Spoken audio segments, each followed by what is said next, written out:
No, patayo po tayong lahat. Our speaker, no? No other than Dr. Asprek.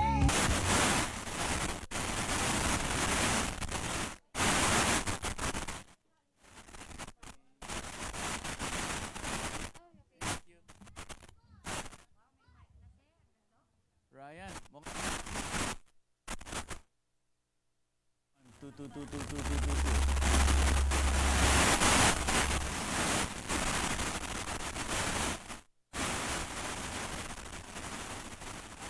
Pakipatay na lang yung receiver ko. Buksan mo yung flap, tapos press mo na lang. Gamit na lang tayo ng handheld. Good morning!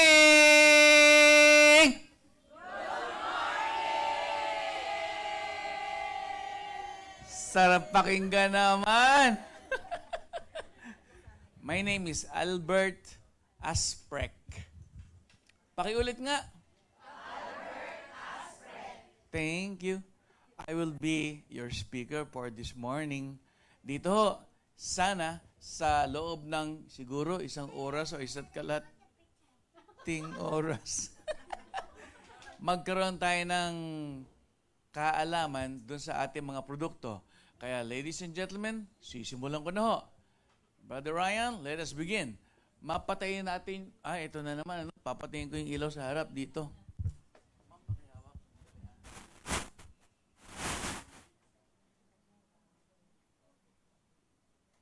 Okay.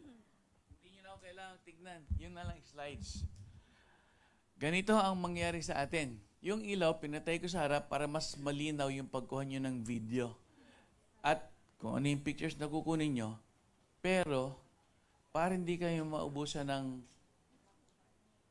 memory, alam nyo, binigay ko kina Ryan at kina Dayan ang file para hindi na kayo maubusan. So, yun na lang ho ang kunin nyo. 66 MB ang capacity noong file. So, ladies and gentlemen, simulan natin. Basa! Health is wealth. Okay, health is wealth. Ako ho'y meron pa rin. Ako ho'y isang doktor. Ano ang dahilan kung ba't ako nandito? Para mas malinaw yung paliwanag dun sa produkto. Minsan kapag ang background ng nagpapaliwanag hindi medical, hindi maipagtugma yung tanong nyo sa inyong kliyente o sa inyong pasyente doon sa laman ng mga binibenta natin na mga produkto. Kaya ang anyaya ng Fern sa atin, ang iFern sa atin ay maintindihan nyo galing sa isang manggagamot. Alam nyo, mahilig ako magtagalog. Okay lang ba hindi tayo mag-i-English? Kulang tissue ko, baka magdugo mga ilong natin eh. Pero alam nyo, bago tayo magsimula, testingin natin. Kasi nagsimula yung, pati nyo man yung cellphone nyo, sayang yung memory. Nagsimula yung cellphone text. Lahat ng tao, shortcut. Yung WRU, were you. Nawawala yung salitang Pinoy, kaya tanong sa inyo, ano sa Tagalog ang newspaper? Pahayagan. Kita nyo, mahal na mahal kong ang ating wika. Anong tawag doon sa gamit ng pulis na whistle sa Tagalog? Silbato. Okay talaga. Ano sa Tagalog ang dictionary? Talas-salitaan. Hindi kahulog-talugan. So, tama ho tayo. Kaya, susubukan ho natin yung paliwanag ko sa inyo para hindi maging banyaga, hindi maging aliman, itatagalog ko. Yung ibang salita, hindi natin matatagalog. Sadyang may English. So, I will do what I can. English-Tagalog, itataglis natin para yung kausap nyo, hindi na kayo mahirapan maghanap ng translation. Is that fine? Yes. Okay. So, basa. Tagalog. Ang galing. Ang pera, madaling utangin. Ang kalusugan, hindi nauutang. Yan iniipon, pinag-iipunan, magmula ng ikaw isilang. Sa atin naman dito, magmula nang pumasok ka sa iFern, doon ang simula ng ipon. Tama o mali? Wala sumasagot eh. Kaya dito, tignan natin kung paano mapapalago ang inyong kayamanan.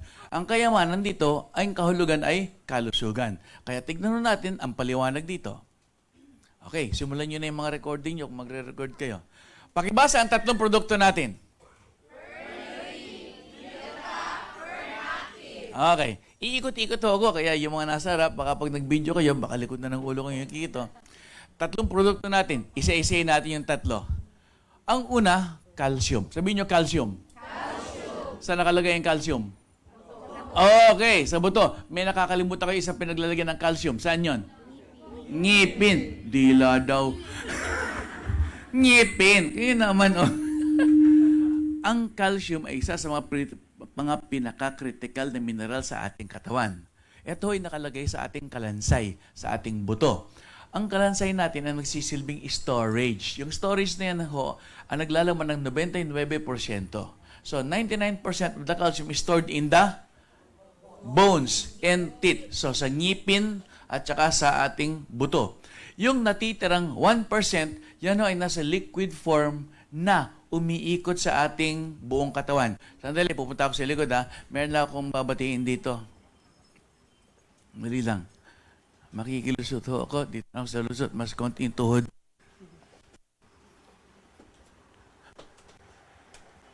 Brother, na duduling ako sa pinaglalakaran ko. Morning.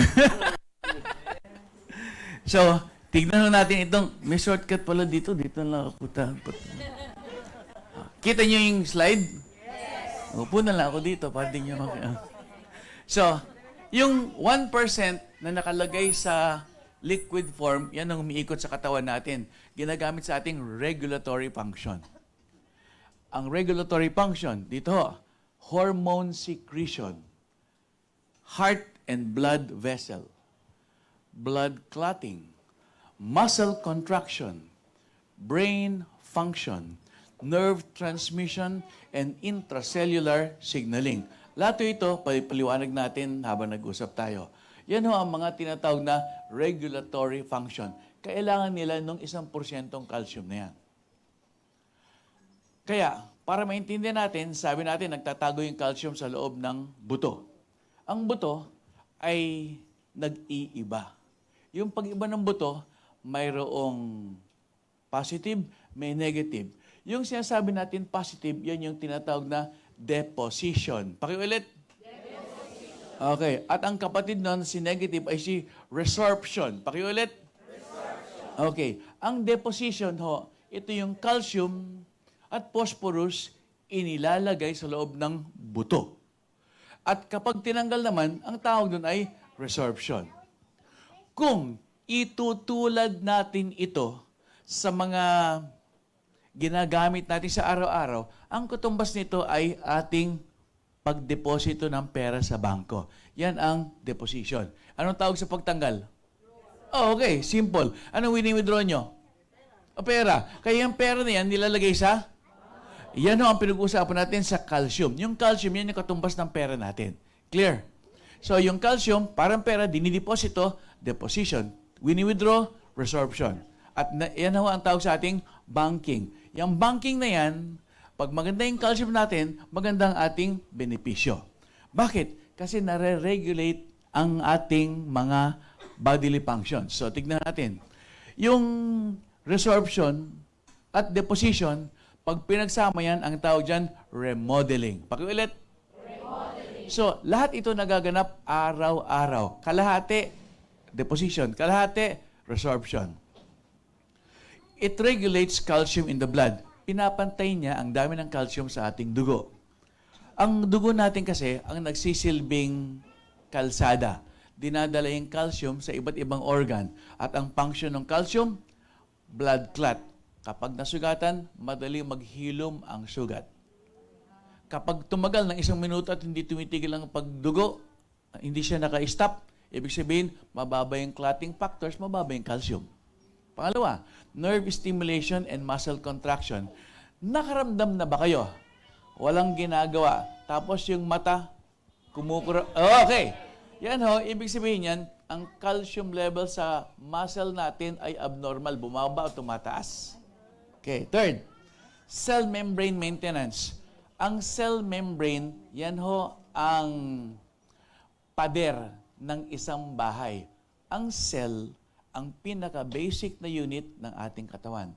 We are made up of cells. And each cell has a wall. Ang calcium nasa wall. Para maging integrity, para maganda yung kanyang integrity at hindi lumusot o mag-leak ang laman ng cell. Pangapat, enzymatic reactions. Yung enzymes ho ay ginagamit sa mga metabolic function ng katawan natin. Ang calcium ay isa sa mga nagbibigay ng activity sa loob ng cells. Halimbawa dyan, yung pagtangkad ng tao, yung pagtubo ng ipin, yung paglabas ng dugo na naititigil, yan ay galing sa calcium. Pag gumagalaw ang kamay, dahil ang muscle ay nagko-contract at nagre-relax, calcium ay isa doon sa mga mineral. Clear? Okay. Ngayon, yung organ health, kabuuan, lahat ng organ sa katawan natin, involve ang calcium. Anong tawag sa organ sa pag-isip? Pakilakas. Ay yung organ sa pagtibok ng dugo. Okay. Eh yung pagpasok ng oxygen. Okay.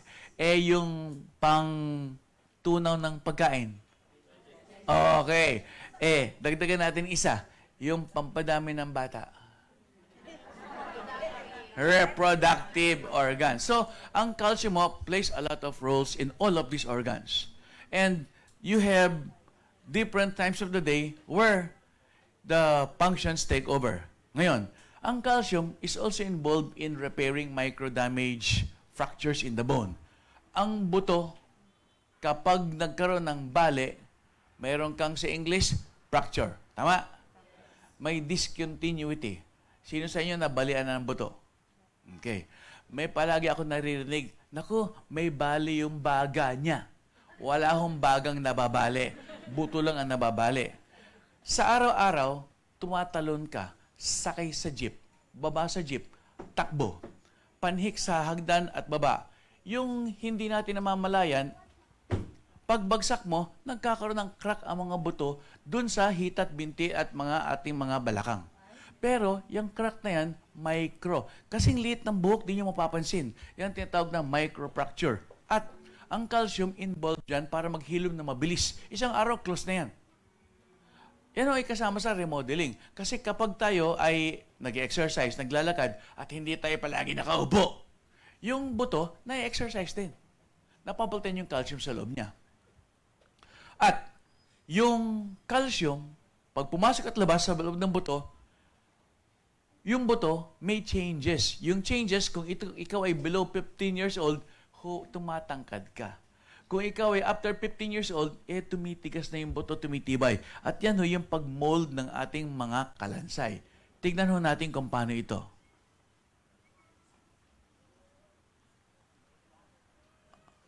Ayaw?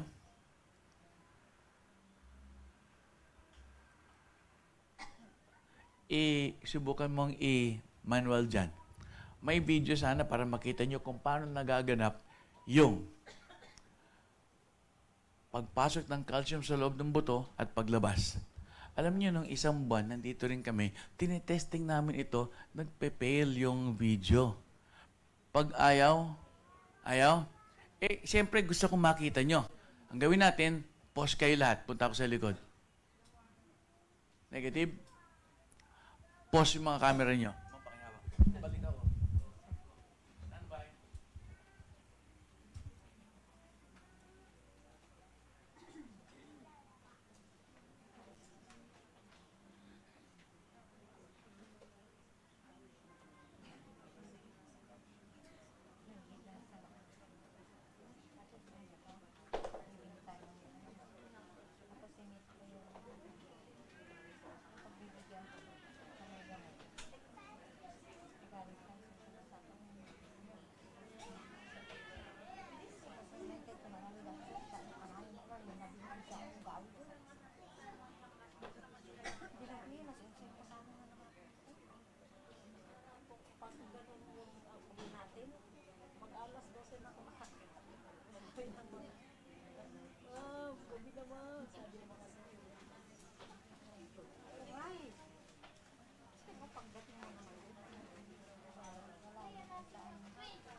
sabi ni nagpila ako dun sa may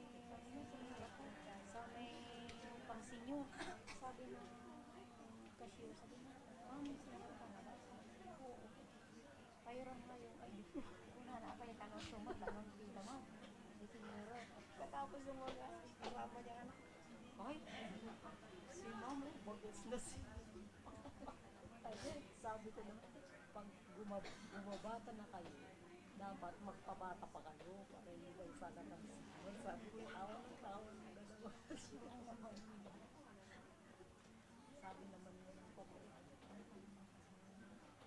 hindi magkatanda ng bitis mo. Pagkilos mo, para ano mo yung decision. Bumili ka ng serum mo yun. Para may serum ka na. Tapos yung cream.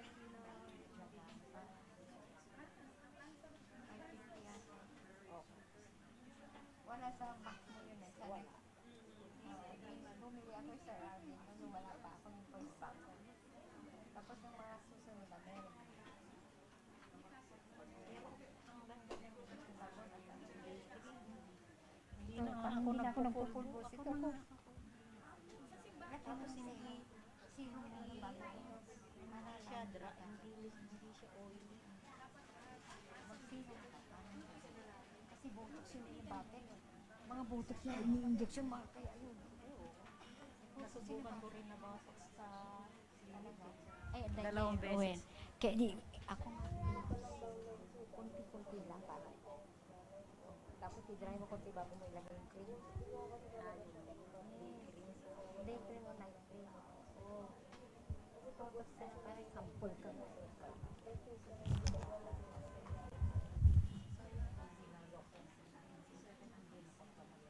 Eh, ano ngayon? Ngayon niya ang sikreto natin.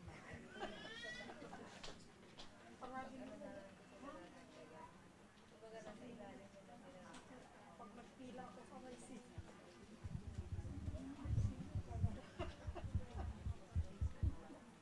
Ayaw mo na lalo ng pagkain. Ano mo ka?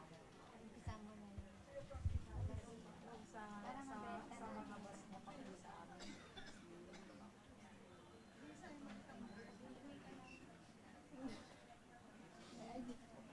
Sayang yung mga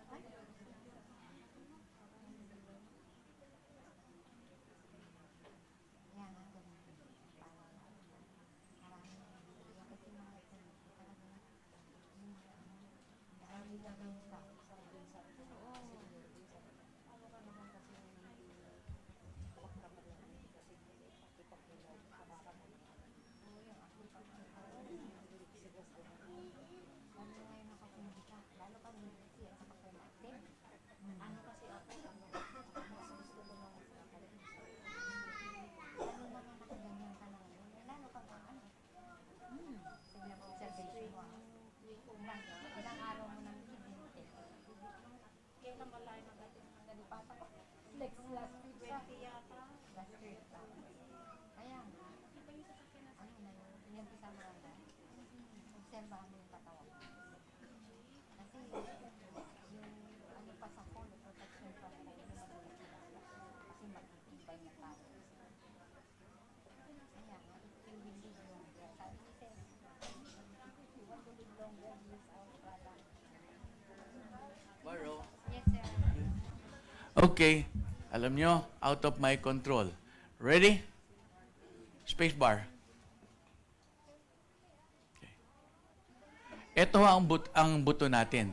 Paliwanag natin sa lahat ang remodeling at modeling. Kapag kumakain tayo, almusal, tanghalian at gabi, yung pumapasok sa tiyan natin ay tinutunaw. Kapag tinutunaw, umiikot yan sa dugo at pupunta sa ating mga organs. Ang liver ang nagpapadala. Dito dumadaan sa dugo ang kinukuhang calcium mula sa ating pagkain. Yang calcium na yan ay inilalagay sa loob ng buto at tinatanggal sa buto. Yang kulay pula, ang tawag dyan ay osteoclast. Yung clast, kinakain yung calcium sa buto para ilagay sa dugo. Pagdating ng gabi, yung osteoblast, binabalik yung calcium sa buto. Yan ang tinatawag na remodeling. Clear? Oh, kasi alam nyo, yung video mahalaga para makita nyo at hindi lang sa salita ko. Kaya ulitin natin, yung osteoclast, kinakain yung calcium sa buto para ilagay sa dugo para magamit ng katawan. Kuha. Sa gabi, yung sobrang calcium, ibinabalik ni osteoblast para mabuulit yung buto natin. At ang tawag dyan, remodeling. Kuha? Okay.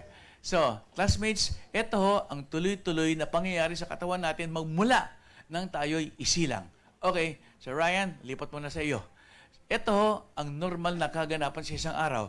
Kaya kung kayo ay magsisimula ng matulog, doon magsimula rin ang kanyang osteoblast activity o yung ibinubuo, binabalik ang calcium.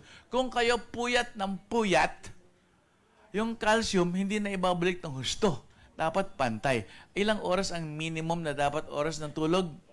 Okay. Meron ba ditong nanonood ng mga Netflix, mga Hook, mga... So, alam nyo, walang masama kahit na magpuyat ka, pero ibuo mo yung 8 oras. Yung mga matatanda, katulad namin, sinama ko na sa sarili ko mas kaunti na lang daw ang tulog. Accept natin, 6 hours, sapat na yon.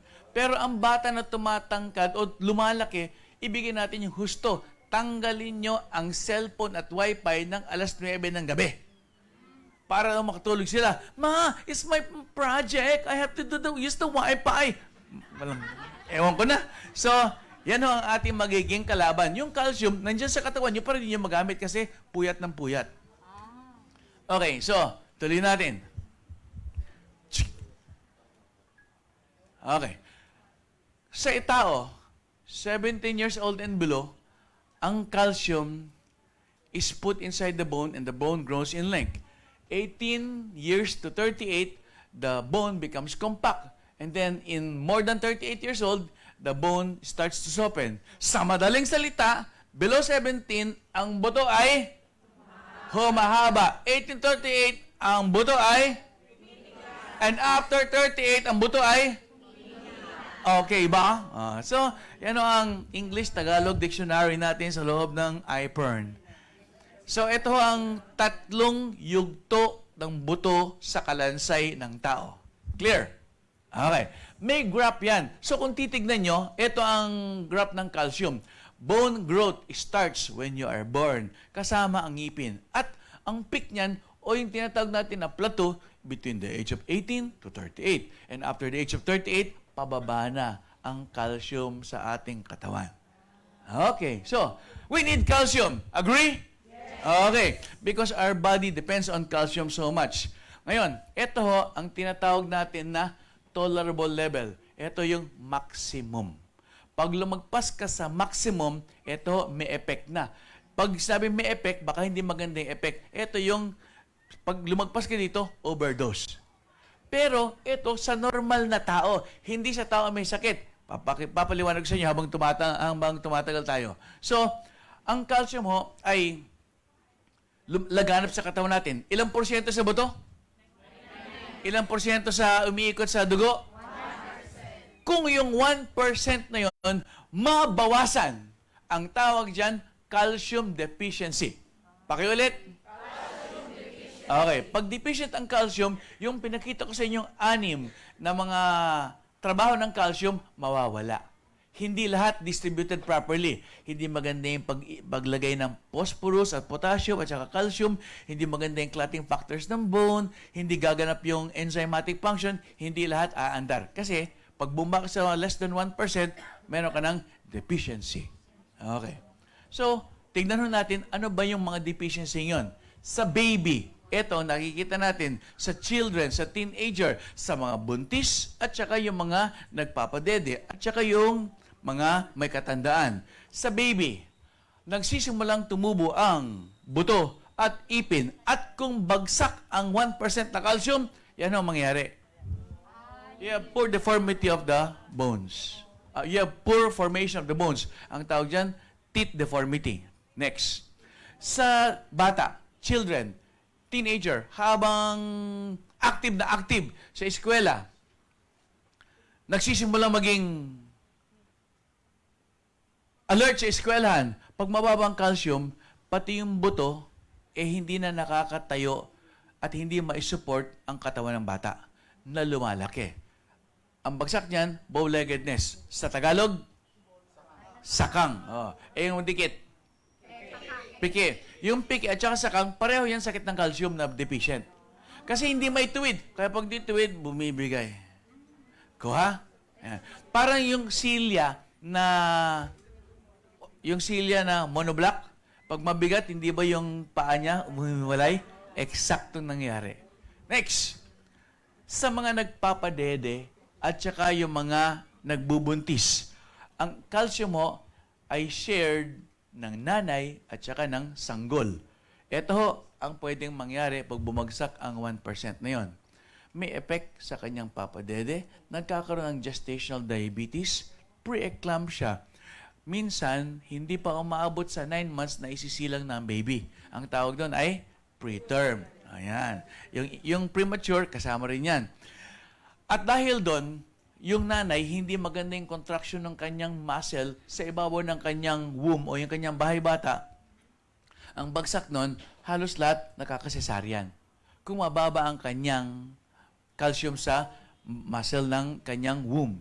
Next, yung protection ng mga cells ng nanay bumabagsak, kaya nakakaroon ng UTI.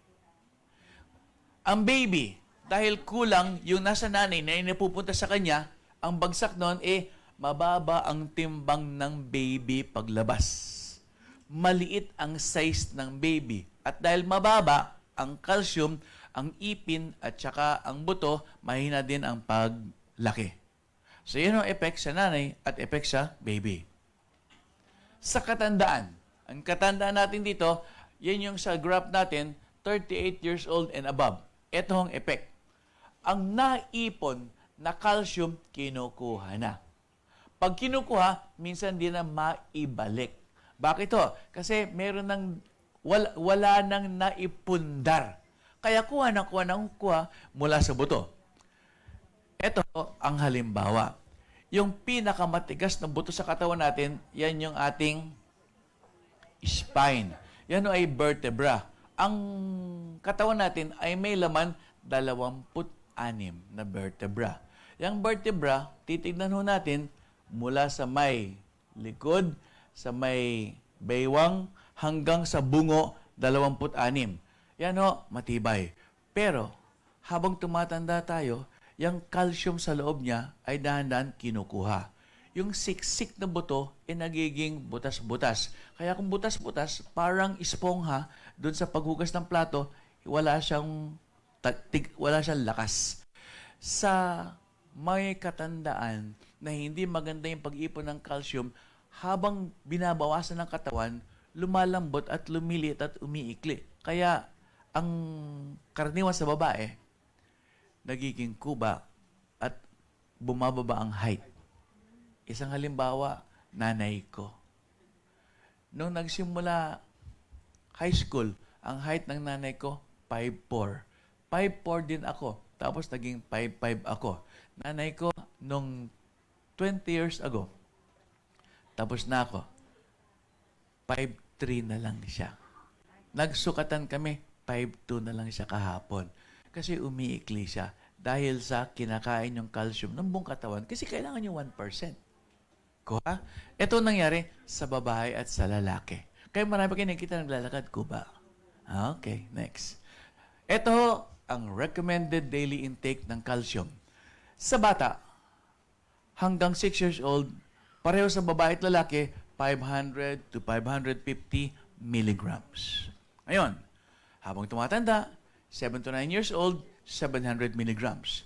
10 to 18, aktibo, high school, college, 1,000 milligrams ang kinakailangan niyan araw-araw. Pag natapos na dyan, 19 years old hanggang 49, sa babae, hindi ko alam kung ano yon. Buti, hindi ako napasigaw. Sa babae, bumababa ito ng 750 milligrams. Sa lalaki, ganoon din. Pero, kung mapapansin nyo, yung 19 to 49 years old, yan ho, sakop sa babae. Sa lalaki, 19 to 64 years old. Yung 19 to 49, yan ho ang reproductive age ng babae. Diyan ang nagsisimula yung ating sa babae, menopause. Sa lalaki, anong tawag? Andropause. Okay. So, yan o ang ibig sabihin. Ngayon, 50 years old and up, medyo umaakyat. 800 milligrams ang kinakailangan araw-araw. And 64 years old and above, sa lalaki, 750 na may maintain. So, pag sinamarize natin dyan, ano ang recommended daily intake? Pakilakas? Okay, 750 milligrams per day. Yung 750 milligrams per day, makukuha natin yan sa 3 basong gatas. Umiinom ba kayo ng gatas? Hindi, yung iba, hindi ako. Enjoy ako sa gatas. Pero ang problema, pag inom ko, lumalabas na kagad. So, ito ho yung mga tinatawag na intolerant. Ayaw na sa gatas kasi hindi na kaya ng V2 ka. Okay. So, kung ganun, wag na lang gatas, kumain na lang tayo ng keso. Gusto niyo keso? Okay, ang keso. Ang keso, gatas din yan. So, milk products, they also have an effect sa mga tao na tinatawag na lactose intolerant. Okay, marami yan. Yung tinatawag na Hershey Squirt. Alam niyo ba yung kisses? Okay, Hershey Kisses. Yung pag hinabad na yung underwear, may kisses doon. So, yan ho yung nangyayari kapag napabala ka sa keso at gatas. Naku, wag na lang yun. Kumuha na lang tayo ng ibang substitute ng calcium. Yogurt! Mayroon bang yogurt na... Mahilig ba kayo sa yogurt? Okay, mahilig din ako dyan. Magkano ho yogurt? 59 pesos. Kailangan ng 3 tasang yogurt para mabuo mo yung requirement na 750 milligrams. Yung 3 tasa, magkano total? 180. Okay, dali. Isang tao pa lang yan. Kung may asawa ka, may 2 anak, ikaw ang taga-provide, magkano yung 180 times 4? 360, 720, 1 day. Kuha niyo na. So, to provide the 750 milligrams, yan na lang. Naku, ayoko ng yogurt. Wala na ba iba? Di punta tayo sa... Okay, broccoli. Pag kumain ng broccoli, mas mahal daw. Pag nadagdagan ng calcium galing sa broccoli, meron pa isang nadadagdag. Ano yun? Ang gagaling ng mga eksperyensado dito. Tumataas ang uric acid. Yan ang effect sa broccoli and asparagus. Okay, next. Ano ito? Ang green beans, sitaw, sabihin natin, lahat ng mga beans, kapag kinain mo yung buto, ano pa ang tataas sa'yo? Uric acid na naman. Sir, tanggalin na lang yung buto. Okay, fine, you can do that. Ayoko na magtanggal ng buto. Mabusisi pa yan. Meron ba bang ibang makakain? Meron. Ano tawag dyan? Macaroni and cheese. Kaya araw-araw, pupunta kayong buong pamilya doon sa mga fast food para kumain. Mukhang malabo yata. Wala na bang iba? Meron ho, pizza. Padiliban na lang natin. Pero pag kumain ka ng pizza, andyan yung calcium, andyan din si letter C, cholesterol. So, saan ba tayo mas magandang pumunta para pumanig sa magandang calcium? Well, sabi nga nila, lahat ng sariwang gulay, may calcium yan. Basta galing sa lupa, may calcium yan. At ang tao, kapag mahilig sa gulay, maganda yung ipon ng calcium. Everybody, inhale. Etong problema, maganda yung kain mo ng gulay. May calcium ka. Ang problema, sa mga taong hindi na-absorb ang calcium, ito ang pinanggagalingan. Kung, silent nga yan. Kapag menopausal na ang isang babae, mababa ang kanyang pag-absorb na capacity sa calcium. So, anong edad ang start ng menopause?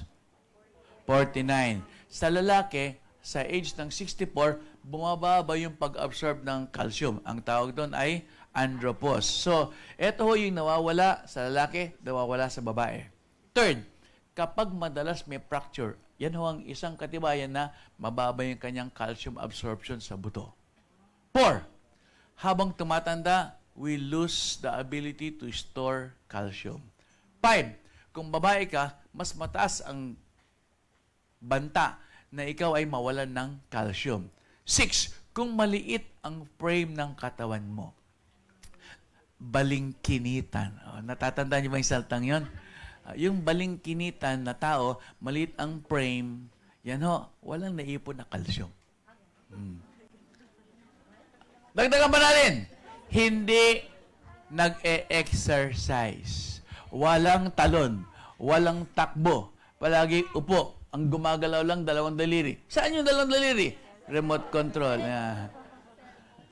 So, ang tawag ho dyan, sedentary activity. Ang tinatamaan ho dito ay yung savings natin ng calcium. Yan ang nawawala. Kinukuha. Bukod doon, meron pa. May tinatawag natin yung mga sakit o yung mga disease katulad ng hyperparathyroidism. Sabihin nyo, parathyroidism.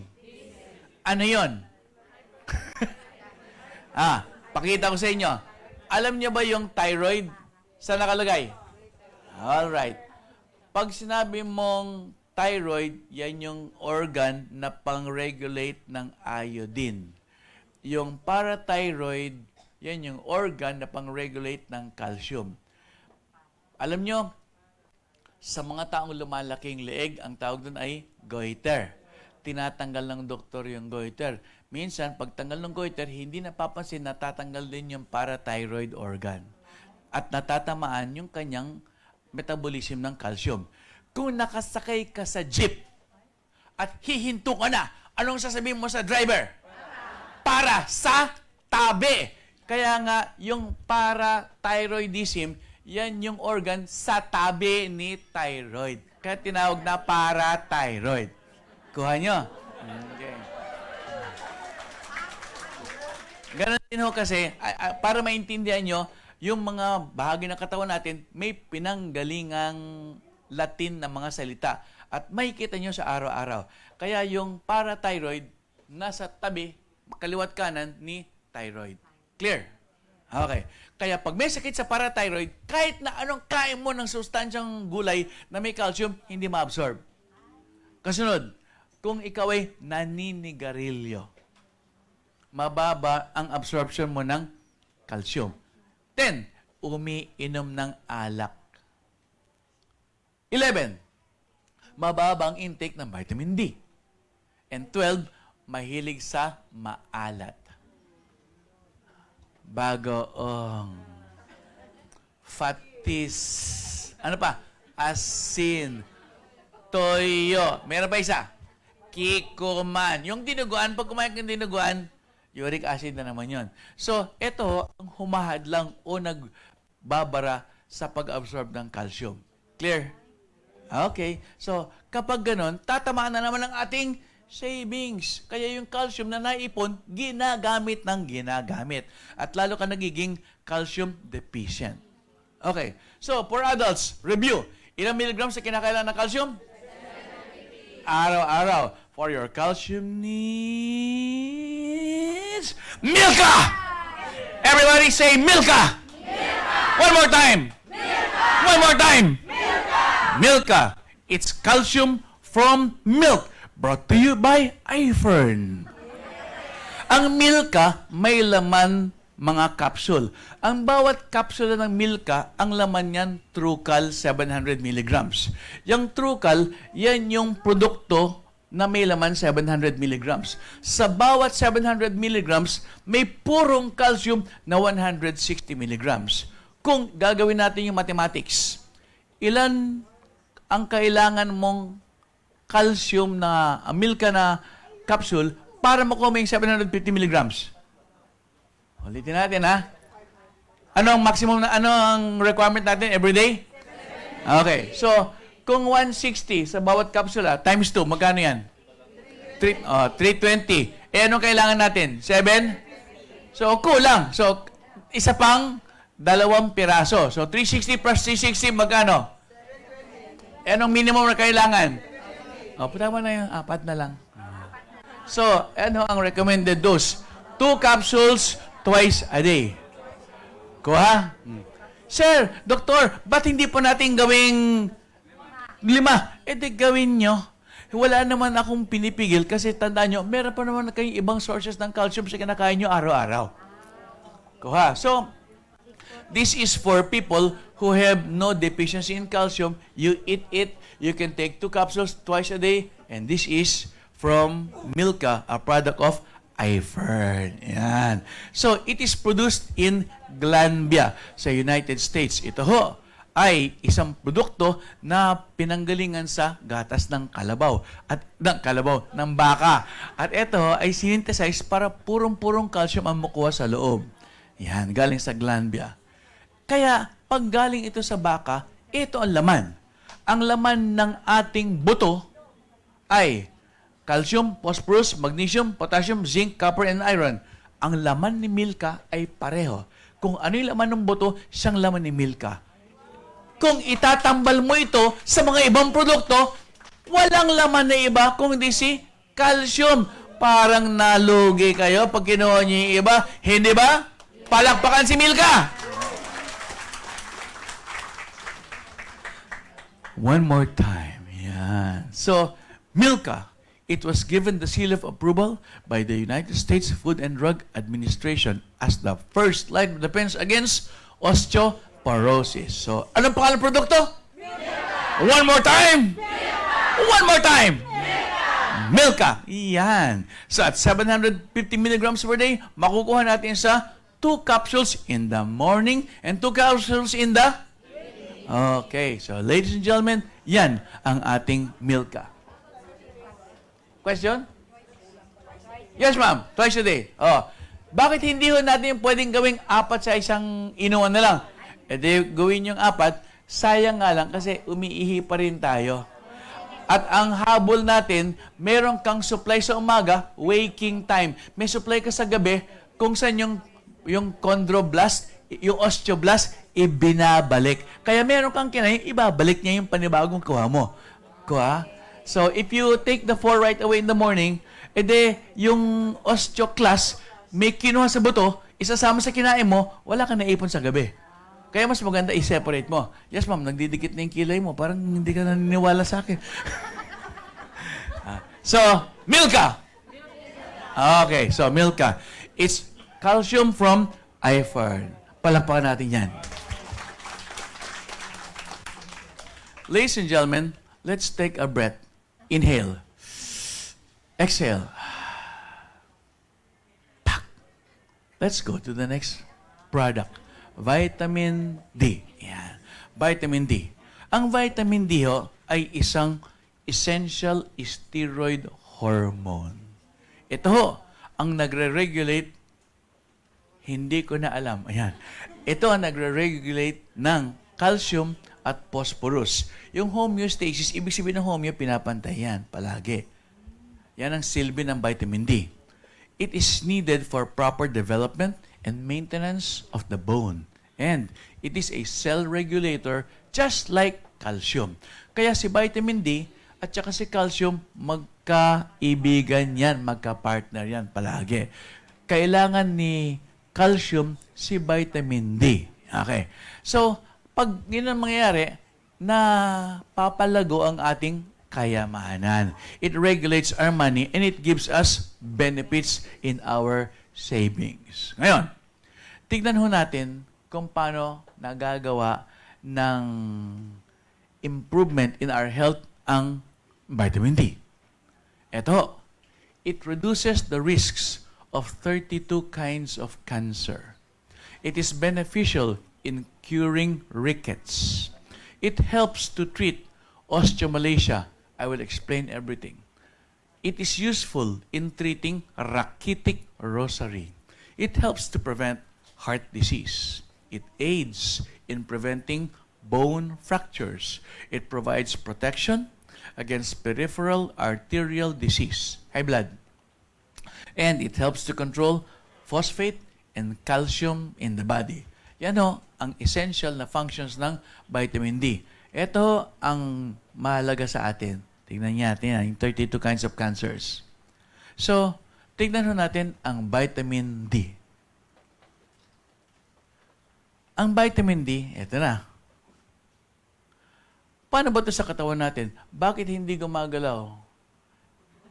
Ryan, hindi gumalaw. 1 minute, sandali. Balik ulit tayo sa just a moment para makita nyo yung magic ng animation.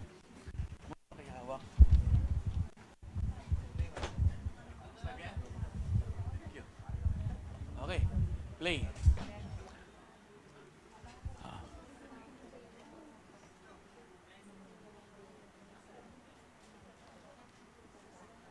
Ayaw mag-play? Okay. Let's talk about vitamin D. Vitamin D is essentially a steroid hormone. It prevents cancer. And this video is about how it does. Vitamin D comes from the sun. Pag naaarawan tayo, ang ultraviolet letter B ang nagpapadami sa balat natin ng vitamin D. Yang vitamin D ay mahalaga sa immune system ng katawan. Ang mga cells ng katawan natin ay may letter D na receptor at doon tidikit si vitamin D. Yan. Yan ang nagpapanatili ng kalusugan ng cell. Kapag may sakit ang isang cell o nag-mutate, didikitan ni vitamin D at sasabihin, etong paraan para magpagaling ka. Thank you, vitamin D. Kapag may isang cell, may sira din, may depekto, at hindi mapagaling, tuturuan ni vitamin D kung paano niya sirain ang sarili niya para di dumami. Ngayon, isipin ho natin, habang tumatanda tayo, dumadami din yung exposure natin sa environmental elements, dumadami rin yung cancer cells natin sa katawan. Kung mababa ang level ng vitamin D sa katawan natin, walang pangsugpo, walang panglaban sa mga cancer cells. Kung maganda yung level natin ng vitamin D, susugpuin yan. Mamiminosan, mababawasan at makokontrol yung mga lumalaganap na vitamin na cancer cells sa katawan natin na nanggagaling sa pagkain, sa environment at sa ating genetics. Kaya yan ang isa sa mga mahalagang epekto ng vitamin D. Yes, ha? Yung dalawang gentlemen sa likod, thank you very much. Ang galing ng mga flipping nyo. Okay, so balik na tayo sa laptop ni Ryan. Ngayon, ito ang epekto ng vitamin D deficiency. Parang calcium, pag bumaba, may tawag na deficiency. Bumababa yung paglagay ng calcium sa loob ng buto. Ito ang rickets. Yan na yung sakang. Dahil mahina yung buto, hindi siya matigas, hindi siya compact, maraming butas-butas, bumibigay. Yan ho ay sa tao. Yung tao, isa lang yan. Huwag natin kalimutan, maraming pa tayong makikita. Ito yung rachitic rosary. Pakita ko sa inyo rachitic rosary. Ladies and gentlemen, para makita yung rachitic rosary, parang may rosaryo sa katawan. Yung rosaryo sa katawan natin, kasi may action kaya binaba ko yung mic. Yung... Napakainis naman. Okay. Ngayon meron ho tayong parts ng body. Tignan natin Huwag niyo na ako yung video, nakakaya. Meron tayong ribs. Ano sa Tagalog ang ribs? Tadyang. Okay. Tapos meron tayong xiphoid process. Yung xiphoid process, yan yung buto sa gitna. Doon nakadikit yung ribs. Ano sa Tagalog yung ribs? Ano sa Tagalog yung xiphoid? Buto sa gitna. Ayan. Yung buto sa gitna, xiphoid, ito sternum, doon nakadikit lahat ng mga tadyang. May cartilage sa pagitan ng bawat dikit. Kapag bumaba o nabawasan si vitamin D, yung calcium hindi rin maipasok, yung mga cartilage lumalaki. Kaya sa tagiliran ng inyong buto sa gitna, pag lumaki yung mga cartilage dun sa 12 tadyang natin, ang itsura, rosaryo. Kaya tinawag na rachitic rosary. Pag ginawakan mo, malaki pero malambot. Okay. So, yan ang isa sa mga epekto. Okay. Next. Yan ang kinokontrol at kinokorek ng vitamin D. At vitamin D ay tumutulong din sa puso, sa peripheral arteries natin. Yun mini-maintain niya yung elasticity ng ating mga ugat. Ang ugat kasi, dinadalo yan ng dugo. Correct? Okay. Kung ang ugat, nagdadala ng dugo sa iba't ibang bahagi ng katawan, habang tumitibok ang puso, yung pressure ng dugo dumadaan. Kapag yung ugat tumigas, yung pressure tumataas. Lalong-lalo na sa tagiliran ng mga ugat natin. Kaya, ang epekto ng vitamin D, it reduces peripheral artery disease. It aids in improving our bone structure and our teeth formation. Kasi magkasama si vitamin D at saka yung ating calcium. So, para ma-maintain yung ating level at walang vitamin D deficiency, anong minimum requirement? Okay, minimum 1,000. So, ito ho yung ating tinatawag na international units, IU. 1,000 to 2,000 is your recommended dietary intake. Everyday yan. Ngayon, may papakita ko sa inyo. Katulad dun sa calcium, ang vitamin D mayroong maximum level. Anong maximum level? 10,000 IU. Tapos ito, balik tayo sa slide. Ito ang requirement ng katawan natin, 1,000 to 2,000 sa normal na tao. Ano yung normal? Walang sakit. Exactly. Walang cancer. Walang infection. Yan ang regular. Kapag may cancer, mababa yung vitamin D niya, pinatataas pa yung ibinibigay sa kanya. Ayan yung naririnig niyo sa tang megadose. Pero, doktor ang magsasabi kung ano yung kailangan. So, pinakikita ko sa inyo, ano ba yung toxic level? Ito, ang maximum sa normal na tao. Ngayon, tuloy natin. Vitamin D, galing sa araw. Sampa, galing sa iba't ibang pagkain. Isda, cereals, mga beans, cheese, butter, na nagmumula sa gatas. Iba-ibang mga pagkain, iba-ibang sangkap, iba-ibang level ng vitamin D. Tignan ho natin. Ang pinakamataas na level ng vitamin D, itong cod liver oil. Yung cod liver oil galing sa mga isda. Yung mga isdang malalim ang langoy. Isang kutsarita lang, may 1,360 IU ka na. Buo na yung requirement mo sa isang araw. Pero alam nyo, wala pa ako nakikita sa palengke sa farmer's market nitong cod liver oil. Dahil salmon na lang, may salmon naman pala eh. Yung salmon, pag nakaluto, 360 IU. Bawat 3 ounces. So, ibig sabihin nun, kung 3 ounces, 2 kutsara yan, kailangan mo na kung makakain ng 1, 2, 3, 4, 3 times 10 times 3, kailangan maka 9 na kutsara ka ng salmon. Hirap bumili ng 9 na kutsara ng salmon, ano? Hindi. Tama na yung mackerel, marami niyan, nakalata na. Pababa ng pababa, meron at meron. Yung keso, ang vitamin D sa loob niya, 12 IU lamang. So, this means, kung mababa, damihan mo ang kain ng keso. Marami ring kisses. So, wala na ba iba? Tignan natin. Alam nyo, ang pamahalaan natin, in-improve ang pag-absorb ng calcium. Paano? Nilagyan ng vitamin D ang mga pagkain. Ang tawag dyan, fortification. Pakiulit nyo? Okay. Ang gatas na iniinom ng mga tao, may calcium yan. Para mainom, lagyan daw nila ng vitamin D. Kaya nakusulat dito, vitamin D. Kuha? Yan. Sa mga gatas, mayroon yan. Next, mayroon tayong mga nabibili sa palengke. Anong isda ito? Tuna! Ayan. Alam nyo, favorite kong tuna. Yan. Favorite na tuna.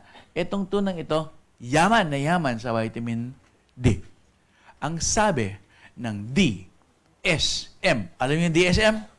Yan ho, nagpo-provide sa atin ng vitamin D.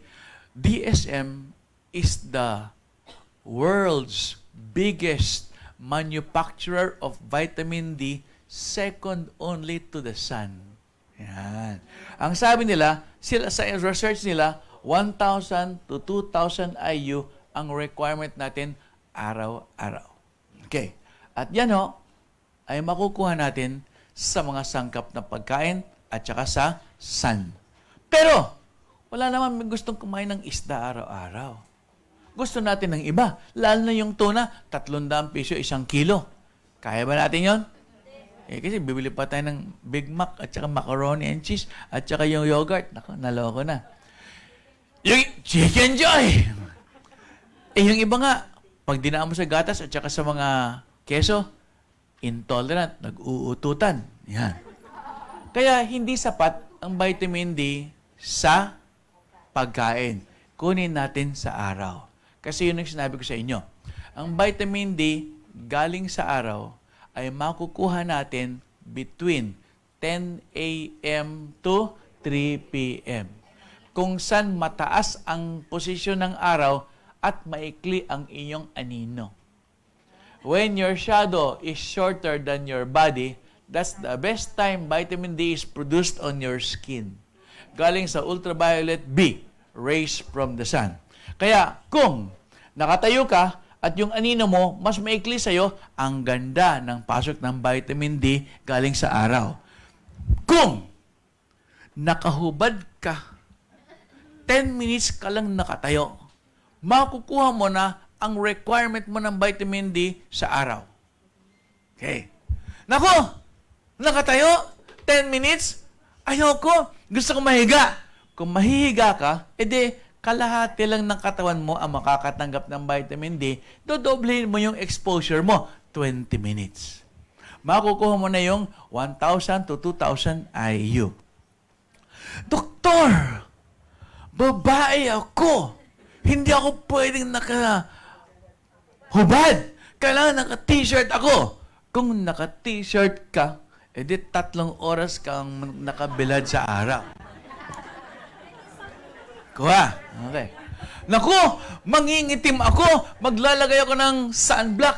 Pupunta ako sa ilalim ng payong o puno. Pag yan ang ginawa mo, wala ka ma-absorb. Kasi yung maglagay ng sunblock, binabara mo ang ultraviolet B rays. Kuha? Alright. Okay. So, vitamin D comes from the sun. Pero, ayaw naman natin ma-expose sa araw kasi nagkakaroon tayo ng UVB. Yung UVB ay kapatid ni UVA. Yung B is for burning, nangingitim ang katawan. UVA, aging, nagkakaroon ng kulubot-kulubot ang katawan natin. Yan effect ng ultraviolet rays. Gusto nyo, ayaw nyo? Ayaw. Kaya nga, yun ang effect, nag-build ka sa araw, meron kang UVA, meron kang UVB. Kaya nga ang estudyante, gusto nasa loob lang ng classroom. Yung mga adults, nasa opisina. At yung mga may edad, ayaw magpa-heat stroke, gusto sa loob lang din ng bahay. Manood na lang ng telenovela. Nakaupo, sedentary, walang activity. Di mababa din yung vitamin D.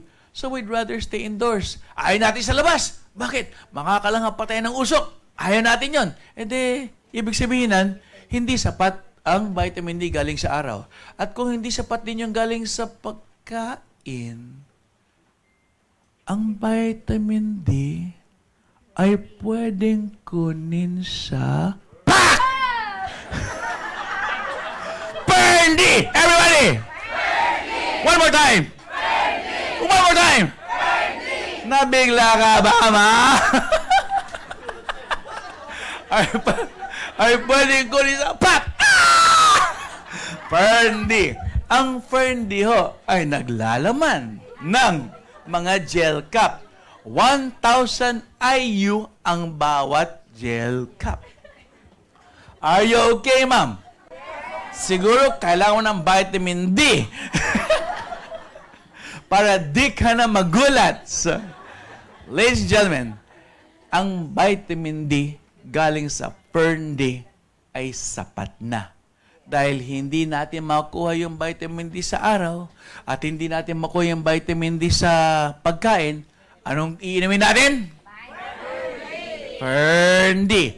Isang gel cap araw-araw. Doktor, sabi mo 2,000 IU. Isang gel cap sa umaga, isang gel cap sa gabi. Doktor, sabi mo pwede hanggang 10,000 IU. Magbilang ka na lang kung ilang gusto mo sa umaga, ilan sa gabi. Pero ang habol natin, yung minimum lang para alam mo na sa isang gel cap lang, sustentado ka na ng iFern. Kuha? Okay. Nagbibilad naman kayo sa araw. Kumakain naman kayo ng sariwang pagkain. So, dagdagan natin. Ang tawag dyan ay Ferndi supplement. Ilan? 1 gel cap daily. So, get your vitamin D from? Alright, palakpakan natin si Ferndi. Ferndi. Alam nyo, yung sinabi natin kasi kaninang 10,000 IU, may dagdag kasi kaming research. Sinabi ko na ito nung isang buwan, sasabihin ko rin sa inyo ngayon. Labas niyo yung inyong kamay. Ito, ang tawag dito. Ang sa taas ay braso. Anong tawag sa baba? Bisig. Okay. Bisig. Braso. Buksan ang inyong kamay. Hawakan nyo ang inyong batok. Sabi ko, batok ito, noo, ha? Sabi ko, batok ito. Pati kayong tatlo na ang noo, batok, at basot brisig ng Pinoy, yan ang palagi naka-expose, correct? Ang Pinoy ay dark skin.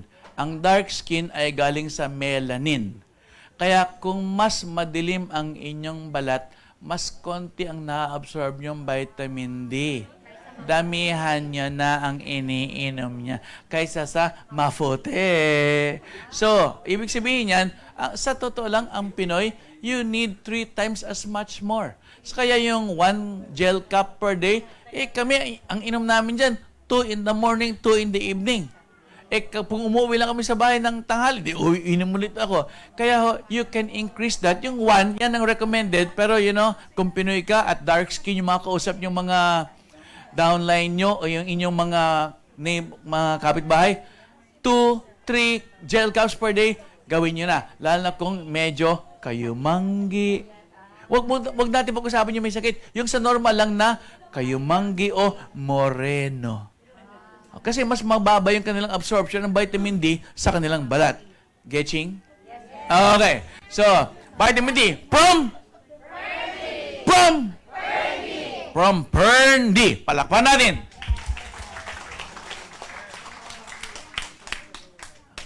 A product of DSM, the world's biggest manufacturer of vitamins, second only to nature. Yan. Okay. Hinga malalim. Hold it. Release. One more time. Hinga malalim. Hold it until tomorrow. Release. Okay. Basa! Basa! One more time. Fern Active. Ito ho, ang sagot ng iFern sa lahat ng multivitamins na lumalabas sa market. Fern Active increases your energy levels. It enhances mental alertness and boosts immunity. Yan ho, ang silbi ng Fern Active. Yang Fern Active na yan ay may laman 8 iba-ibang bitamina at mineral. Basa! B1. Huwag hindi asparagus. B1. Basa! Basa! Basa! Okay. Yan yung B, complex vitamins. Alam nyo, sa 3 taon ko na dito sa iFern, ngayon ko lang tinuro, basa! Asparagus.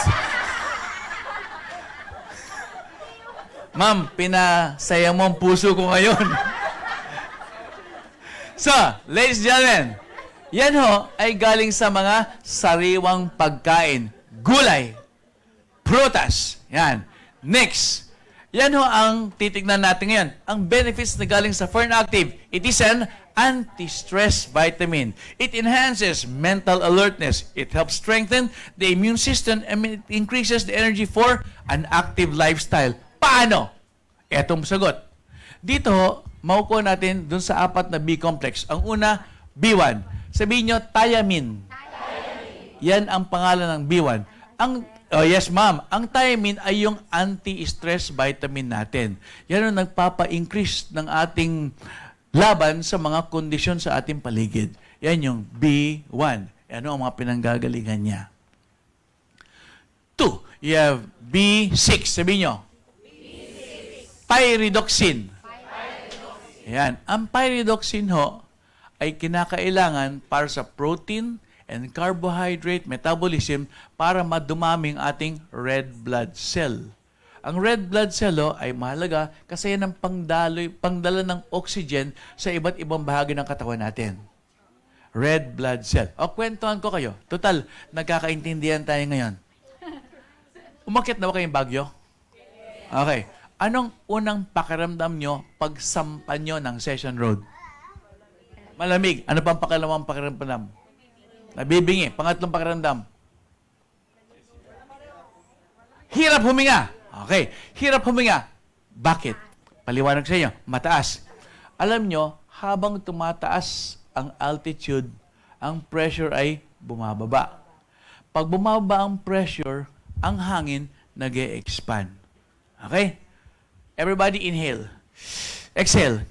Yung bawat nalanghap nyo na 1 liter ng hangin, ang laman niyan 21% oxygen. Pag umakyat ka sa Baguio, mataas ang lugar, yung hangin numinipis. Pag numinipis ang hangin, yung oxygen molecules na 21, mas malayo sa isa't isa. Kaya mahirap huminga sa Baguio dahil nasanay kang huminga na 21% oxygen kada langhap mo. Umakyat ka ng season, dumating ka ng Baguio. Pagdating sa Baguio, medyo ay, iba pala yun. So, paghinga mo, parang hinihingal ka. Iba yung iniisip mo, mama. Ito mangyayari. Magic. Ito mangyayari. Yung kidney natin, ito si bato 1, ito si bato 2. Kapag dumating ka ng Session Road, humihingal ka. Bakit? Kasi yung paglanghap mo, hindi na 21% oxygen ang laman ng nilanghap mo. Ang laman niyan siguro ay 18% or 17%. Kasi habang tumataas ka, nag-e-expand yung hangin. Yung 21 molecules of oxygen, mas malayo na siya sa isa't isa. Paglanghap mo, nalalanghap mo, kung ano lang available sa 1 liter. Yung 1 liter na hangin na nalanghap mo, hindi 21% yan. Siguro 18% na lang o 17%. Pag dumaloy sa katawan mo, dating mo sa Session Road, sabi ng batuan, "Pre, hirap humingi si Bossing. Bakit kaya?" Alam mo, batuan, kapag mababa yung oxygen sa katawan ni Bossing, dahil niya nasa Baguio tayo, anong gagawin natin, bato 2? Magpapalabas ako ng isang chemical. Yung chemical na yun, ang tawag doon ay erythropoietin. Ano yun? Pampadami ng red blood cell. Pero magagawa ko lang yan kung may vitamin B6. Pag may B6, mapapadami ko yung red blood cell. In 15 minutes, mapapadami ko na yung red blood cell ni Bossing. O sige, gawin mo na. Saan manggagaling yan? Sa ating mga bone marrow. Ayan. Kaya pag dumami na yung red blood cell, 15 minutes later, si Bossing, paglanghap, hindi na hinihingal. Bakit? Kasi maraming red blood cell. Kasi mababa yung oxygen sa Baguio. Kaya ang mga taga Baguio, rosy cheeks. Kasi mas marami silang dugo kaysa sa tao sa lowland. Naintindihan niya na? Dahil ang sarap ng strawberry, ng mga gulay. Kasi mayaman sila sa B-complex vitamins na nakakatulong sa pagdami ng red blood cell. Ngayon, pag natapos ka na sa Baguio, baba ka na. Magbebenta ka ulit. Pagdating mo ng season, Tarlac, Pampanga, yung 18% oxygen, nagdidikit-dikit na. Bakit? Kasi bumababa ka. The lower you go, the higher the pressure. Yung hangin, didikit-dikit ulit. Buong-buo na naman yung 21%. Paglanghap mo, sabi ni Batuan, "Bato to! Nahihilo si Bossing. Bakit kaya?" Kasi sobrang-sobra yung oxygen dito sa Tarlac at sa Pampanga at sa Maynila. Ang dami natin red blood cell. Para siyang nalulunod sa oxygen. Anong gagawin natin? Bato to! Anong bato to? Isasara ko na yung gawaan natin ng red blood cell, yung ating erythropoietin, ipasasara ko muna si bone marrow, itago mo na muna yung ating vitamin B2 para mabawasan na yung dugo. Para mabawasan na yung dugo. Yung red blood cell. Kaya habang bumababa ka, yung red blood cell naghihiwalay. Yung plasma at serum natatanggal, napupunta ulit sa bato, nasasala, napupunta sa pantog at naiihi mo. Pero mabagal ang prosesong yon. Yung hindi naiihi, napupunta sa hita, binti, kamay. Kaya pag bumaba ka galing sa Baguio, ang sing-sing mo sumisikip sa daliri. Oh! Ang relo sumisikip. Ang sapatos sumisikip. Naranasan niya? Okay, so, yan ang dahilan na sumisikip ang mga suot natin na alahas at sapatos kasi nagmamanas ang katawan natin. Matapos mo na yung pangatlong ihi, pangapat na ihi, babalik na sa dating size itong mga katawan mo. Clear? Okay, so, maganda yung mga analogy. Ang vitamin B6, kailangan yan dun sa panggawa ng red blood cell. Okay, tuloy. Saan galing yan? Ano yun? Sayang? Anong sayang? Hindi pa nagbagyo? Galing yan. Tuna, avocado, salmon, chicken, beef, turkey. Lahat yan ay pinanggagalingan yan. Next, B2. Sabihin nyo, vitamin B2, riboflavin. Yan, riboflavin.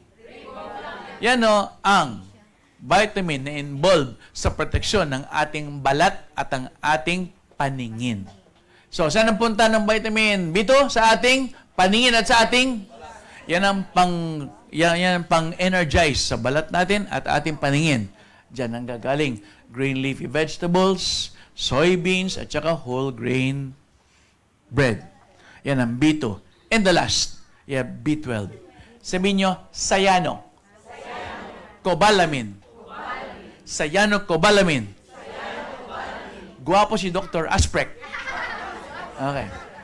Favorite vitamin ko to sa mga water-soluble vitamin. Kasi yung B12, yan yung pampatangkad na vitamin. Alam niyo ba yung sinasabi nilang vitamin na pampatangkad? Yung pampatangkad, nung nag-una kami nag-aaral dito sa biochemistry, yan ang paliwanag. Kasi yung cyanocobalamin ang nagme-maintain ng integridad ng ating mga nervous system. At kasama sa nervous system, yung red blood cell. Yung red blood cell, pampadami ng oxygen sa katawan. Correct?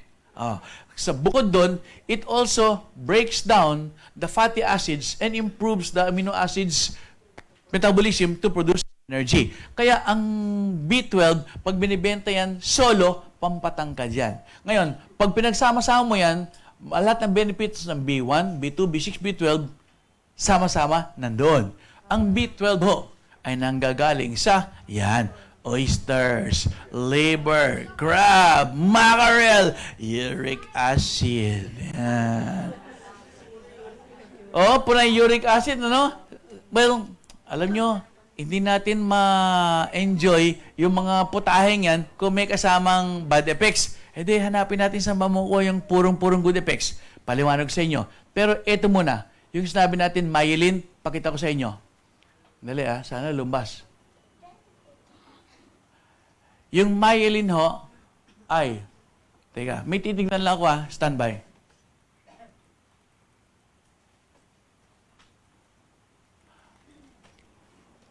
Sayang may takip ito na hindi ako pwede mag-drawing. Pwede ako mag-drawing dito sa ibabaw. Balik natin. Kasi kung it's okay, yung titiklopin, hindi na. Siguro, gagawa tayo ng magic. Everybody, labas ang braso. Bend. Extend. Bend. Extend. Okay. Yung utak natin, nagsasabi sa braso natin, baluktot, tuwid. Nagpapadala ng signal mula sa utak papunta sa muscle. Saan dadaan? Sa nerve. Okay? Sa nerve ang daan. Yung nerve na yan ho, ang alambre. Okay? Kaya pag dumaan sa electric wire, ang utos ng utak pupunta sa kamay, sa muscle. Yung alambre, katulad ng mga, eto, tignan natin. Eto, ano tawag dito? Bakit hindi ako nakukuryente? May takip. Anong tawag sa takip? Insulation. Okay. Yung insulation, yan yung myelin sheath. Yung myelin sheath na yan ho, ang nagpe-preserve ng kuryente doon sa alambre. Pag natanggal yung myelin sheath dahil nagkakaedad tayo at dahil na uubos din yan, yung kuryente lalabas. Kaya sa halip na itinataas baba mo, ang braso mo, sa lahat ng muscle, ito mangyari. Hindi umabuo. Primitive na yung galaw. Kasi nakakalat na. Yung alambre na nagdadala ng kuryente sa dulo, hindi na pupunta sa dulo, dito pa lang na ikakalat na. Kaya hindi may taas weakness ang pakiramdam. Yun o, ang epekto ng kulang sa B12. Okay. So, yan o ang B-complex vitamin. Ano yung apat? B, and the last B? Okay, good. Now, last part. We have the other four. You have vitamin C, calcium, vitamin D3, and zinc. Napag-usapan na natin yung calcium at saka zinc. At nakikilala na natin si vitamin C. Anong produkto natin? Okay. Yung Fern C, kilala na natin yan. Ang laman yan ay sodium ascorbate. Ito po ay water-soluble. Kaya kahit gaano kadaming inumin mo, wala ho itong overdose. Kasi water-soluble, iihi mo pa rin yan. Okay. Ngayon, ito ho, ang requirement sa ating cell immunity. Ang vitamin C ho ay, Sir, I miss you. This is the vitamin important for wound healing. Pag may sugat at mababa ang vitamin C, ang tagal bago magsara ang sugat. Okay. Next. Yung calcium, alam nyo na. Anong minimum? Okay. Yung vitamin D, minimum? Okay. So, alam nyo na yan. Punta tayo sa huli. Zinc. Ang zinc ho ay ginagamit sa cellular metabolism at ginagamit sa immune function. Yan ho, kasama rin yan sa mga sugat para gumaling ng mabilis. Ang nakikita lang kasi natin yung sugat sa labas. May mga sugat sa loob ng katawan natin na pinagagaling ng zinc. Ito ho, ang dinadagdag sa mga multivitamin. Yung multivitamin ho, karaniwan C, D, B. Pero dito, sa iFern, nagdagdag ng zinc. Sabihin nyo, zinc. Okay. Yung zinc na yan, it improves cellular metabolism. Walang nasasayang na sustansya pag kumain ka ng pagkain.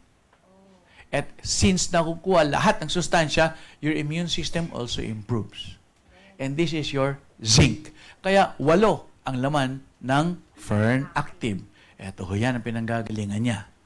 Tignan ho natin yung table para magkaroon tayo ng review. Meron tayong B1, B2, B6, B12. Ang laman ho niyan ay 50% o 56%, 55%, 55%. So, sa isang araw, kung itong titignan mo, kailangan maabot mo yung 100%, doble. So, dito pa lang, you know that the content of Fern Active is only 1/2 of what is the recommended for each day. Tignan natin kapatid niya. Yung sodium ascorbate, zinc, calcium, and D3. Yung sodium ascorbate, buo na, 112%. Yung zinc, 34%. Ito pala, 150%, 3 times the amount. Yung zinc, 1/3 the amount. At yung calcium, 11%, which is 1/10 the amount. And yung D3 is 34%, which is 1/3 the amount. Ang habol natin, yung sa sodium ascorbate at saka sa zinc. Kasi ito, umiinom na kayo ng Fern D at saka ng Milka. So ito, hustong-husto na, sapat na. Ito, times 3 ang kailangan mo. So, paano yan i-convert sa dosage? Ang gagawin ho natin sa Fern Active para ma-maintain ang mataas na energy levels ng katawan, na mental alertness natin, at laban natin sa mga disease, pag-increase ng immunity natin, ang inom ho natin ay 2 capsules, 3 times a day. Yan ang recommended. Ano ulit yan? Fern? Sabi niyo yung buo. Fern. One more time. One more time. Anong dosage? Okay, palakpakan natin yan. So, ito ang recommended. Kasi ito ay water-soluble na lalabas nito sa katawan natin. Pwede ba ito sabay-sabay naman? Pwede. Pero kasasabi ko lang sa inyo, lalabas din yan. I-space out nyo. Yan. So, ladies and gentlemen, yan ho ay gawa ng DSM, the biggest manufacturer in the world of vitamins, second only to nature. Yan ho ang Fern Active. One more time. Okay, Fern Active. So, ladies and gentlemen, balik tayo sa title natin. Basa. Health is wealth. Ngayon kayo nakarinig ng talk natin. Ang taas ng kamay kanina, nung tinanong sinong first time dito, marami nagtaas. Yung nakarinig sa inyo at gusto nyong matuto ulit, just feel free to come back. Ask the schedule from Dayan, from Carmi, and they will tell you. Ngayon, yung file, binigyan ko ulit kanina si Ryan. Meron na si Carmi. Kunin nyo lang yung file na yon, mabubuksan nyo sa cellphone nyo. Pag nabuksan nyo, meron na kayong guide na pang-review. Ayan, di ba?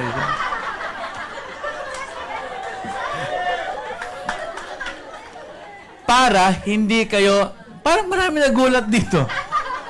Para hindi kayo ma-absent-minded, inumin nyo ang Fern Active. Tapos babasahin nyo yung ating mga file para mabalik-balikan nyo at pag nagkausap kayo ng mga downline nyo o yung customer nyo o potential clients nyo, then this is the way to review yourself. Health is wealth.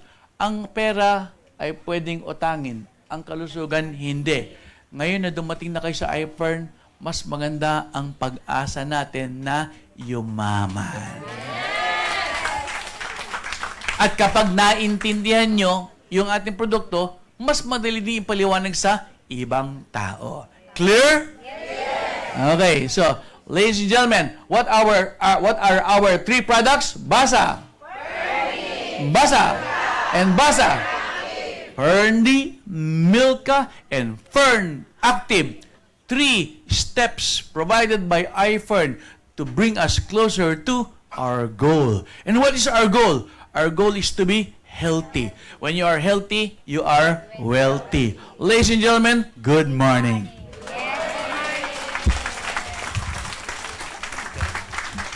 Pahiram ng isang microphone, ibigay natin at baka may mga tanong ho sila. Nagugulat ka pa rin ba, ma'am? Nahiya naman ako sa iyo. Oh, may tanong ba? Bigay ko rin. Sige, siya pala. Mayroon, ma'am?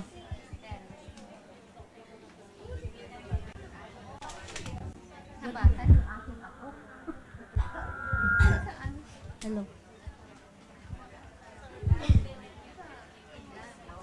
Hello. Hello. Hello. Morning. Good morning po. Your name, ma'am? Gemma po. Gemma po.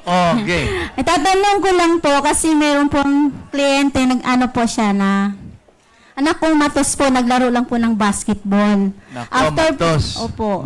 Last week lang po. Tinatanong po kung paano daw ititake, pwede ba daw ipatake doon sa kliyente? Kung pwede ba daw yung Fern D, Fern Active at saka Milka. Kasi ano po siya, naputukan daw po ng sa brain. 22 years old lang po siya. Alam niyo ba yung nangyari kay Isabel Granada? Ganon din yung pinaliwanag natin. Ma'am, eto nangyari. Yung pumutok yung kanyang ugat sa utak. Opo. Kasi mababa na yung calcium niya. Okay. Kung comatose siya, nasa ospital pa siya. Yes po. Okay. Hayaan niyo pagalingin siya ng doktor niya. Tapos, tignan natin kung ano yung dosage na i-require ng doktor dun sa calcium. Okay. Calcium na galing sa Milka, i-compute natin batay sa requirement niya sa isang araw. Yun ang pwede ibigay. Ma'am, pero teka, sandali. Comatose yan. Kung comatose yan, hindi nakakainom yan. Hindi po daw po. Hindi muna natin pwedeng bigyan. Yan injectable ang pagbigay. Kaya hindi muna tayo papasok. Kapag yan ay nagkaroon na ng malay, doon tayo sasama sa kanila habang nagbibisita sa doktor para maibigay yung correct computation. Paano po? Gumagalaw po yung mata. Kaya lang Pero po hindi makalulon. Hindi po. Pinadadaan na lang po daw sa yung sa tubo parang. Okay. So, naintindihan na kita. Ma'am, yung sinabi ko, applies. Kausapin mo ngayon yung dietitian o yung doktor. Kung ano yung requirement na binibigay ng dietitian o doktor dun sa vitamins and minerals, ipa-compute natin batay sa binigay ko. Yung calcium po. Yes, ma'am. Sa Paano calcium. isa pa hindi pa po siya pwedeng bigyan. Ma'am, pwede rin siyang bigyan kung may requirement din siya nung sa vitamin D. Kasi sabi mo, sa tubo pinadadaan sa ilong at sa tiyan papunta. Opo. Ma'am, pwede. Kaya pinuputok o hinihiwa yung Fern D at kinakatas para pumunta sa loob ng timpla at yun ang pinainom sa kanya. How many, naman po, dosage yung pwedeng You have bigay? to ask the doctor kasi under treatment pa siya ngayon. Ang problema po, hindi naman po lahat ng doktor aware po dito sa vitamins natin. Yung Ma'am, sige. Yun po. Kasi po, hindi po inano daw ng doktor kasi ayaw daw na ibigay yung friendly. Tapos, hindi daw nila alam yun. Kaya yung parent, yung tatay po, willing na willing siyang ipatake yung friendly. Problema po, against po yung misis niya at saka yung doktor. Alam nyo, kailangan i-downline mo yung doktor. Yes po. Kasi, alam nyo, ang problema, katulad ng sabi mo, maraming walang alam kasi hindi pa nalalapitan ng mga fantastic people like you.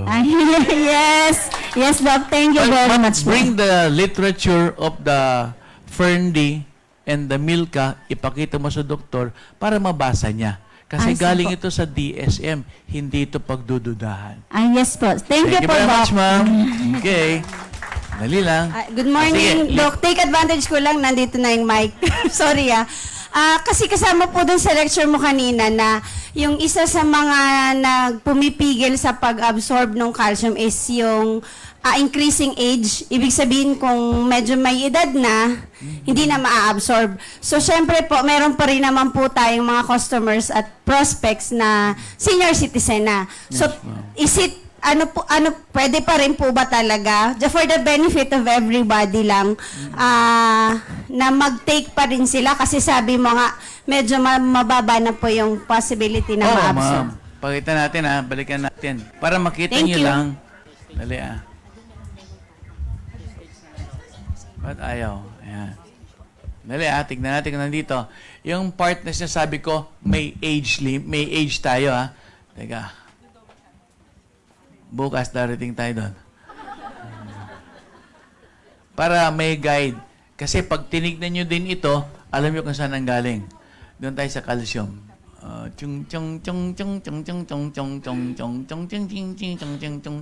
Okay.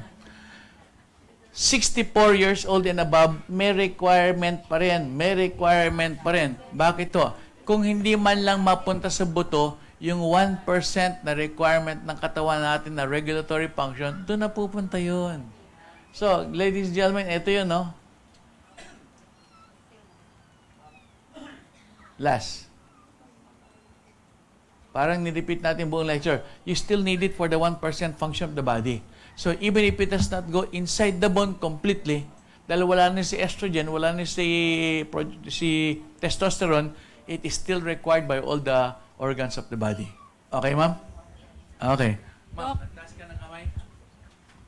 Kasi baka... Doc, Okay, ma'am.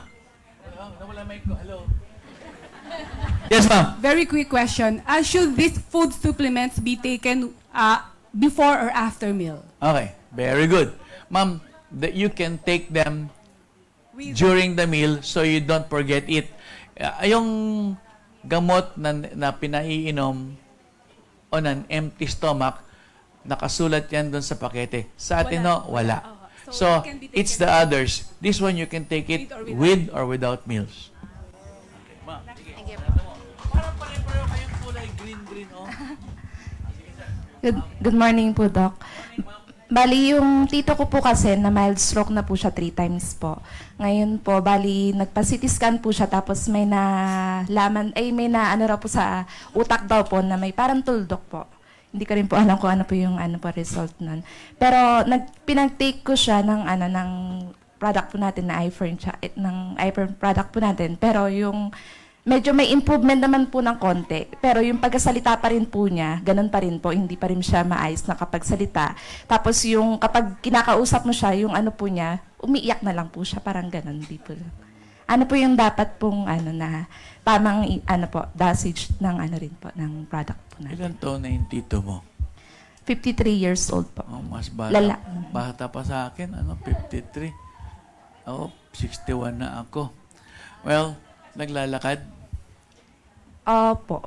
Pero nung una po, hindi po siya maligo, ganon, makaihi ng maayos. Naiihi na rin po siya sa ano po niya, sa sarili. Sa ano po niya, sa lawal or ganon Okay. po. Matagal ko na hindi narinig yung salitang salawal.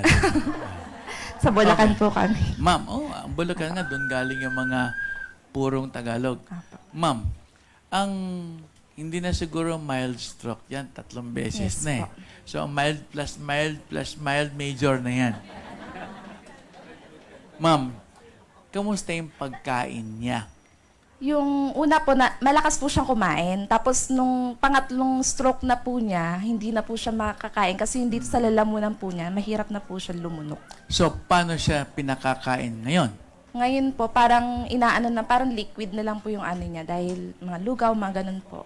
Nakatubo o hindi? Hindi po, pinapagtubo po siya pero parang nahihirapan po na ano na pag-take po siya. Okay, nakaintindihan ko yan. Ma'am, mas kailangan niya ngayon. Kasi hindi na normal yung kanyang katawan. So, sa mga taong may stroke, may kapansanan, tinataas yung requirement ng vitamin D, ng Milka, at saka ni Fern Active. All of them can help.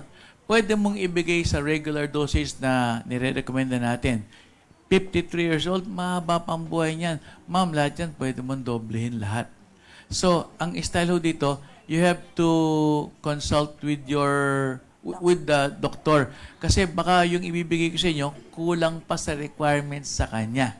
Ano ba yung iniinom niya ngayon na gamot niya?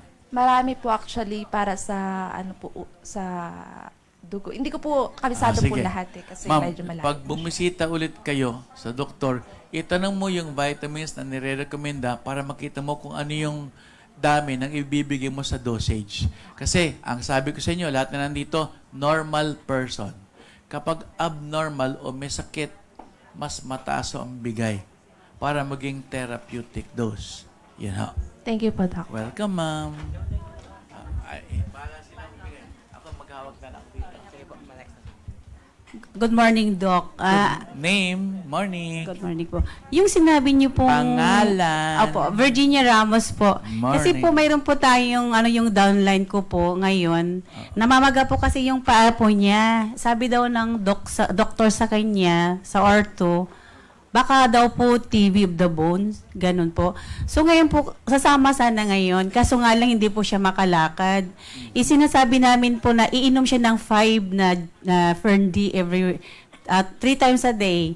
So then yung Fern Active, din Milka. Pero hindi namin alam exactly yung dapat niyang iinumin. Yun yung pong problema po doon. Ma'am, sino may suspetsya na may TB of the bone yung inyong Siya po. Kasi nagpa-MRI, then next daw yung x-ray niya. So yun po yung suspect lang po muna ngayon. So yung suspect, so hindi pa nako-confirm. Hindi pa daw po, hindi pa. Kasi parang mag-undergo pa siya ng another na laboratory that worth 40,000. Kaya hindi po niya natapos yun kasi kulang sa pera. Kaya ngayon po, ang problema po niya ngayon, namamaga yung paa, hindi siya makalakad gaano. Pero nakakaano naman po siya. Ang gusto lang namin, nakakalabas-labas din kahit papaano, sa malapit lang po, hindi po sa malalayo. Alright. Pero nakapunta na po siya dito thrice. Okay. Ma'am, i-confirm natin muna yung TB ng buto. Ang tawag dyan, Pat's disease. Okay Kapag positive yung TB ng buto, meron muna siyang iinumin na gamot pampatay ng TB, yung tuberculosis niya. Opo. Kasi kapag binigyan mo ng vitamins na hindi mo kinitreat yung TB, yung manas ng paa niya hindi mawawala. Oh, You have to okay. treat first the disease so that kapag na-treat na siya, papasok na ang silbi ng Fern Active at ng Fern D. Alam niyo, ma'am, yung treatment sa Pinoy, sa buong Pilipinas, ayon sa batas, kapag may trabaho ka at na-identify na meron kang TB na infectious, automatic, 2 months, bakasyon. Inom ka muna ng gamot. Pag bumaba na yung infection, dahil nag-inom ka ng gamot, doon tayo mag-iinom ng ating mga produktong Fern D, Milka, Fern Active. You let the medicine take its place.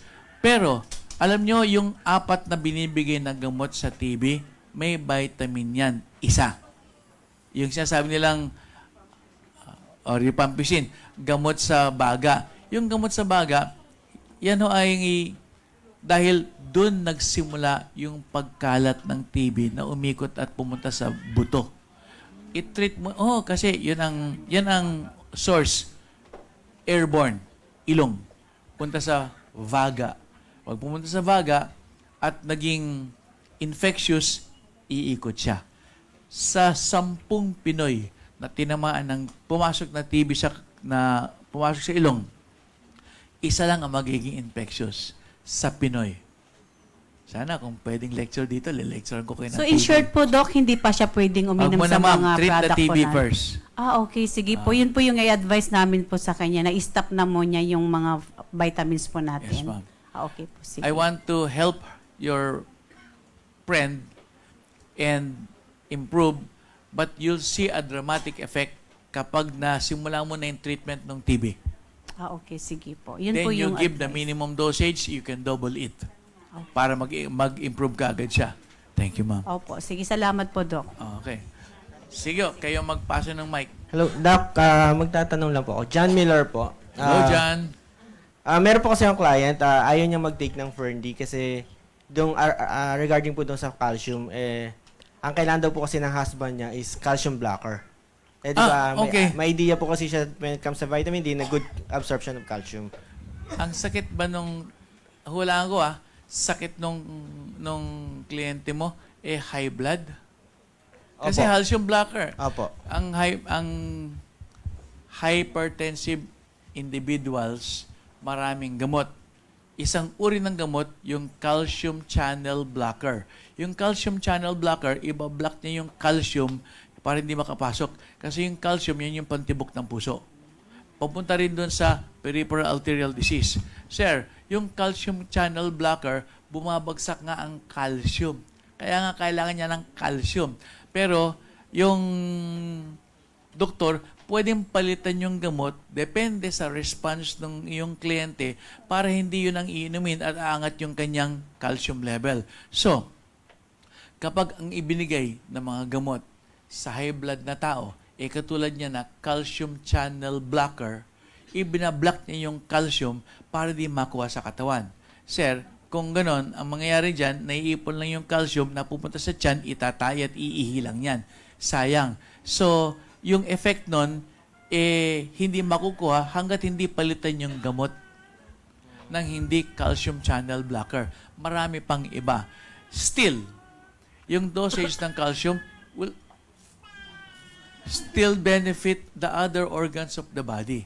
Nga lang, dun ka sa lowest level. Yun ang mangyayari sa calcium kay Milka. Kung kay Milka, ilang tableta tayo sa regular? 2 capsules? 2 times a day. Ang mangyayari sa kanya, yung 2 capsules lang per day. Isa sa umaga, isa sa gabi. I-clarify mo yan kasi minsan, pag sinabi ng doktor,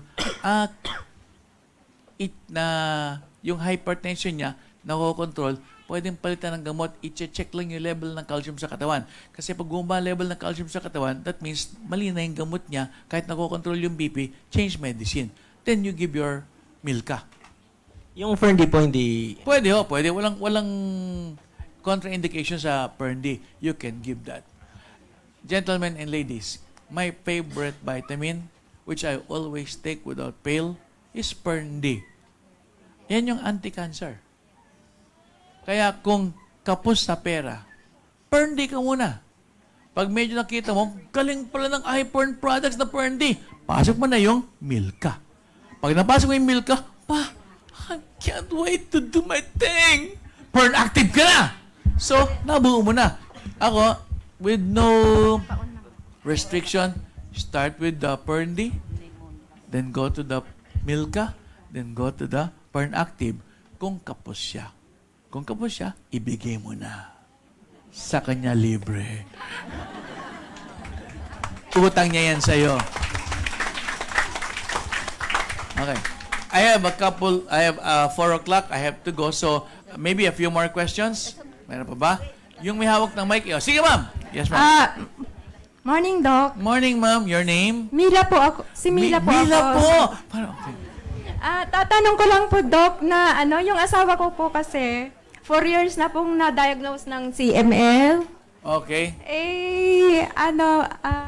Sabi Sabihin mo daw sa kanila, ano yung CML? nakainom na po ng tasig na. Pero hanggang ngayon po, napalitan na po ng Dosati ni 50 milligram. Oh. Tatanong ko lang po kung paiinumin ko po ng iFern, mga ilang dosage po ang pwede po. Nelia, ano yung CML daw? Chronic, leukemia po. Hindi ko po alam, hindi ko Chronic mapigtas. myelogenous leukemia. Okay. Yan yung opposite ni acute myelogenous leukemia. Yung gamot ho niya na iniinom ngayon, kung ano yung bigay ng kanyang hematologist, ituloy nyo. Ang magandang idagdag sa kanya ngayon ay si Ferndy at si Fern Active. Ngayon, yung Ferndy na yan, kung pagkikita mo yan dun sa kanyang hematologist at saka yung kanyang mga doktor, ang bakang i-recommenda niyan, depende, 3 to 4 capsules in the morning and then 3 to 4 capsules in the afternoon. Dapat malagpasan niya yung 10,000 IU. No Ferndy. Kaya ano ang rekomenda? Active, tsaka Fern. Iuna mo yung Ferndy. Kausap mo yung doktor kasi mababa yung kanyang strength and immunity. So, ang mahalaga dyan, si Ferndy para malabanan yung cancer cells. Tapos nun, yung Fern Active para sumigla siya. 2 capsules, 3 times a day. Doon sa Fern Active. Damihan mo. Pwede mo pang 3 and 4 capsules, 3 times a day. Okay, ma'am? Thank you, Taasan Doc. mo. Kasi yung sinasabi natin dito pang normal. Bigay